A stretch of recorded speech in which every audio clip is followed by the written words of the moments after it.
la ciudad de Bogotá, Colombia. Escuchamos con atención, Diego. Muchas gracias.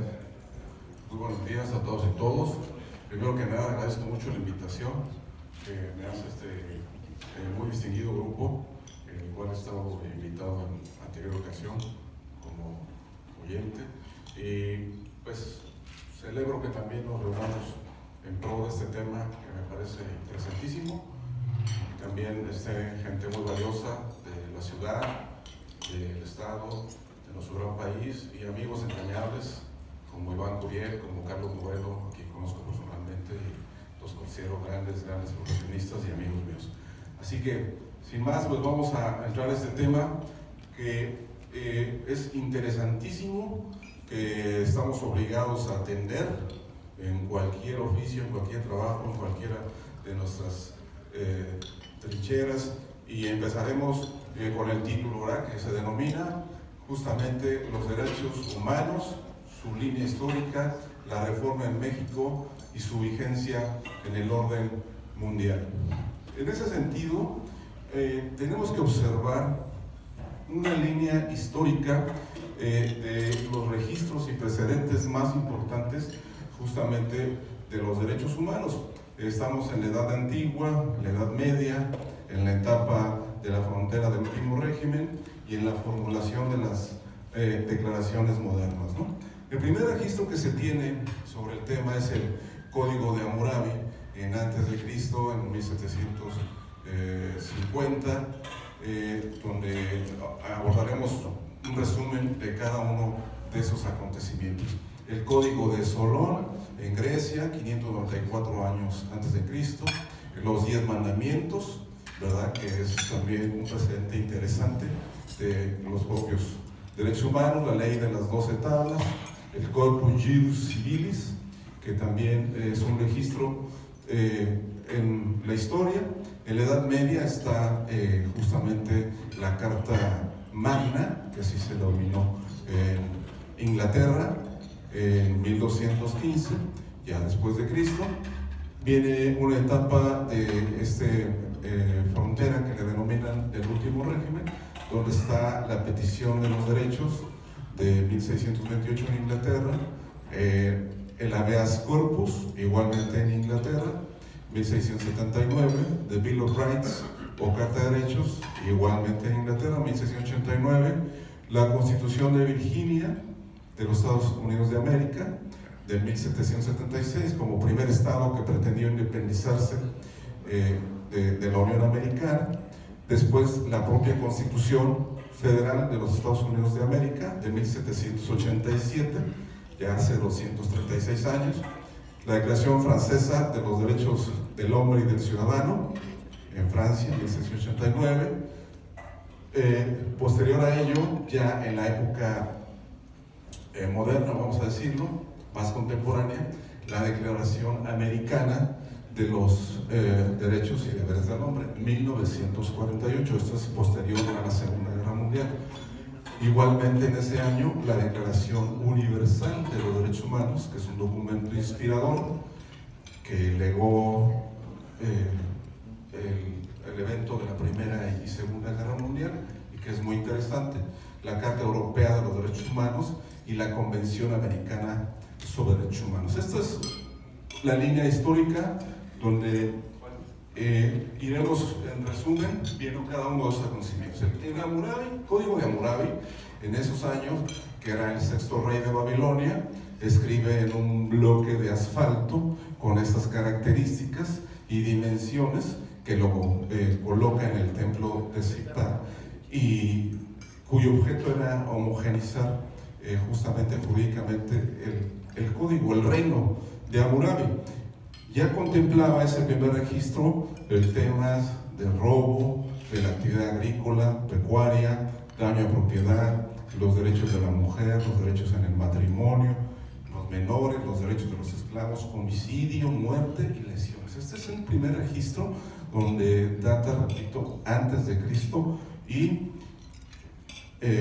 me parece interesante. El Código de Solón, que también fue 594 a.C., un poeta reformador, justamente considerado como de los 7 sabios de Grecia, gobierna en aquella época, hay conflictos, hay una concentración extrema de la riqueza, el poder político estaba en la aristocracia, y todo ello obligó a que se formulara una constitución que implicó una gran cantidad de reformas para atenuar la situación del campesinado, que estaba asediado por la pobreza, las deudas, ¿verdad? La esclavización y todo esto pues agraviaba a ciertos sectores de la población de aquella época. En particular se distinguen reformas como el nuevo sistema censitario, el censo,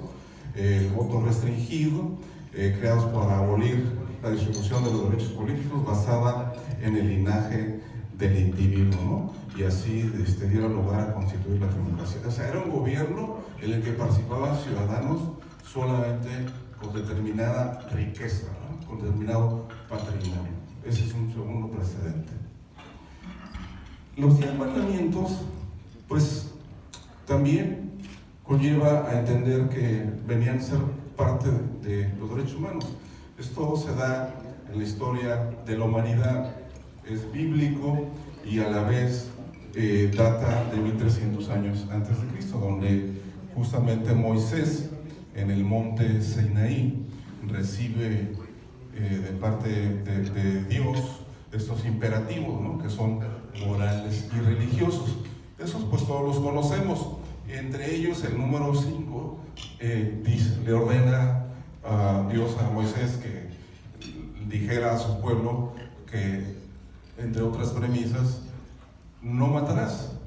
Y el no matarás, a contrario censo, es justamente un derecho a la vida, ¿no? Que es el primer derecho que tenemos como personas, que veremos adelante un poquito más. Pero como parte, repito, también estos 10 mandamientos históricamente eran y vienen a ser justamente parte de los derechos humanos. El Corpus Juris Civilis, que se da en una recopilación de constituciones imperiales en Roma por el emperador bizantino Justiniano, 50 libros y están divididos en algunas partes, ¿no?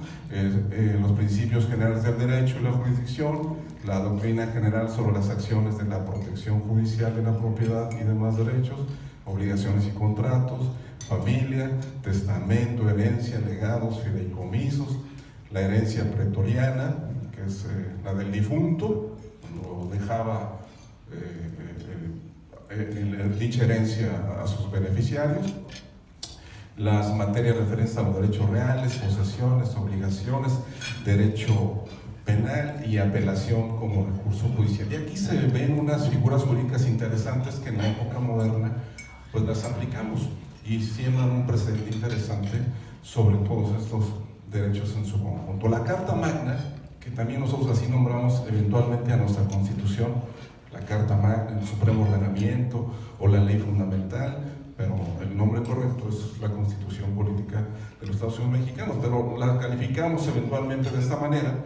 Se da justamente como primera Constitución Europea, 1215 después de Cristo. Este documento le fue impuesto al rey Juan I de Inglaterra, que se le denominó como Juan sin tierra, donde limitaba sus poderes y lo obligaba a respetar los derechos humanos ante el acoso de problemas sociales y dificultades en la política exterior, ¿no? En ese sentido, esta carta consta de 62 artículos y lo que se pretendía en general era que este rey, al levantamiento del pueblo, lo que pretendió fue pacificar y así, vamos a decir, atenuar, dirimir los problemas que se presentaban con la sociedad, con los varones rebeldes. La petición de los derechos, Petition of Right, de 1628, esto lo lega el constitucional inglés. O sea, en Inglaterra establece garantías concretas para súbditos que no pueden ser vulneradas por nadie, ¿sí? Ni siquiera por el propio rey. Esto también era importante, porque recuerden que en aquella época el rey decía vida o el rey decía muerte, lo que ordenara el rey, ¿verdad? Bueno, aquí empezaban ya a limitarse esas facultades o esas atribuciones que pudieran tener estas personas que gobernaban. Se concede el 7 de junio del 628. La petición contiene restricciones sobre impuestos establecidos por el Parlamento, igualmente sobre el acantonamiento de soldados en casas particulares, encarcelamiento sin causa justificada y restricciones en el uso de la ley marcial. Aquí también Inglaterra viene a ser importante en este legado. El habeas corpus. El habeas corpus es un antecedente al juicio de amparo, es un recurso que también en aquellos años de 1679 como institución nace bajo el Imperio Romano. ¿Y cuál es el objetivo? Evitar arrestos y detenciones arbitrarias, asegurando los derechos básicos de la víctima, algunos como estar vivo y consciente, por ejemplo, ¿no? Ser escuchado por la justicia, poder saber de qué se le acusa, la obligación de presentar al detenido, el plazo preventivo, el juez de instrucción, quien podría determinar si quedaba libre o lo contrario, ¿no? Entonces, esta figura es interesante y la conocemos como este juicio que es muy importante, el juicio de amparo, que nace en nosotros en 1847 bajo el jurista yucateco Manuel Crescencio Rejón y de Alcalá, que inserta tal figura a la Constitución yucateca y luego a la Constitución federal. Pero es un presente que, fíjense desde qué año data y que evidentemente evolucionó y es parte de los derechos humanos. La Declaración de Derechos, la Carta de Derechos o Declaración de Derechos, la Bill of Rights de 1689, es un documento redactado en Inglaterra. Lo impone el Parlamento inglés al príncipe Guillermo de Orange para suceder al rey Jacobo II. Constituye también presencia inmediatos de las declaraciones de derechos. Es un preámbulo a la Declaración de Independencia de los Estados Unidos de 1776, a la Declaración de los Derechos del Hombre y Ciudadano y a la Declaración Universal de los Derechos Humanos. Este es un presente importantísimo y que me parece que es digno de estudiar y profundizar más, pero marca, ¿verdad?, en la historia un hito donde de ahí se desprenden estos otros ordenamientos que fueron inspirados por la Carta de Derechos en Inglaterra.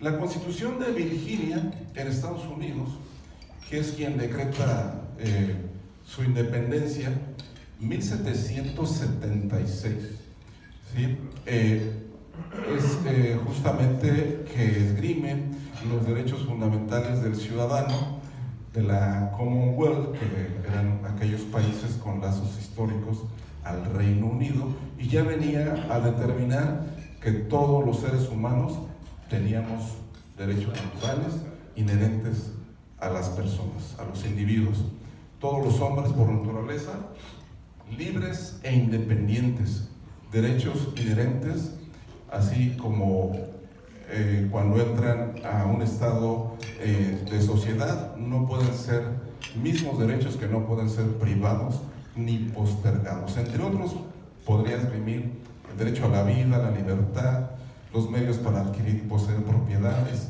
la felicidad, la seguridad. Esto, repito, en la Constitución de Virginia, que fue el primer estado que se pretendió independizar en la Unión Americana. Posterior a ello, surge la Constitución de los Estados Unidos de América, 1787, 236 años de vigencia.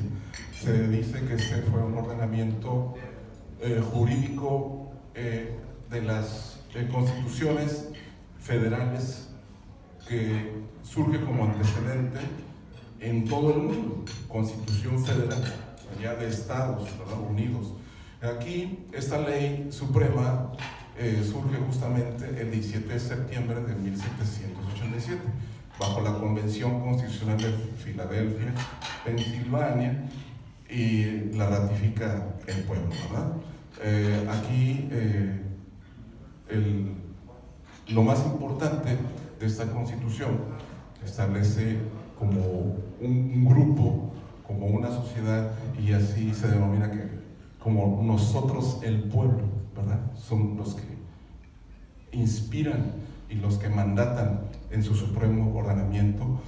Y lo voy a repetir, dice: nosotros el pueblo de los Estados Unidos, a fin de formar una unión más perfecta, establecer justicia, afirmar la tranquilidad interior, proveer la defensa común, promover el bienestar general, asegurar para nosotros mismos y para nuestros descendientes los beneficios de la libertad, estatuimos y sancionamos esta Constitución para los Estados Unidos de América. Eso es el artículo primero de la Constitución de los Estados Unidos, y no ha sido trastocado a partir de ese 1787, cosa que parece relevante.